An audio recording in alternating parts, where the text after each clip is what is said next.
आमच्या YouTube चॅनेलला subscribe करा। नवा महाराष्ट्र न्यूज सबस्क्राइब करा व नोटिफिकेशन ऑन करा। नोटिफिकेशन ऑन केल्याने आमचे अपडेट आपल्यापर्यंत सतत पोहोचत राहील। कंजी कबनूरमधील 16 वर्षीय हेमा जगदळे हिच्या आत्महत्ये प्रकरणी शिवाजीनगर पोलिसांनी 4 अल्पवयीन मुलांसह 6 जणांवर गुन्हा दाखल केला आहे।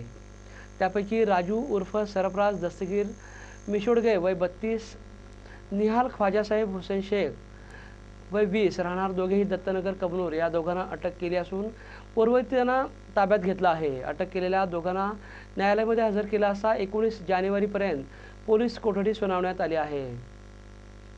दरम्यान संशयित आरोपींच्या समर्थकांची पोलीस ठाणे परिसरामध्ये दिवसभर वर्दळ दिसत होती।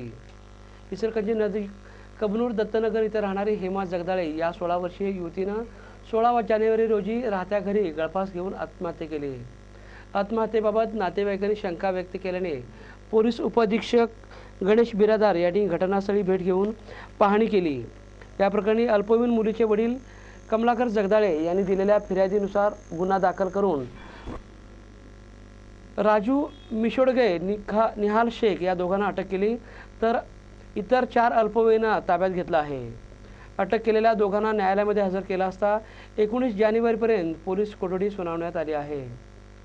दरम्यान एका अल्पवयीन बालकांपैकी एकानं पीडित अल्पवयीन मुलीशी अश्लील संभाषण करून त्याची क्लिप सोशल मीडियावर प्रसारित केली होती। त्यातून राजू मिशोडगे यानं पीडित मुलीस बोलावून घेऊन लज्जा उत्पन्न होईल असं बोललं। त्यानंतर ती क्लिप एकमेकांना प्रसारित करून तिला आत्महत्येस प्रवृत्त केल्याचं फिर्यादीत म्हटलं आहे।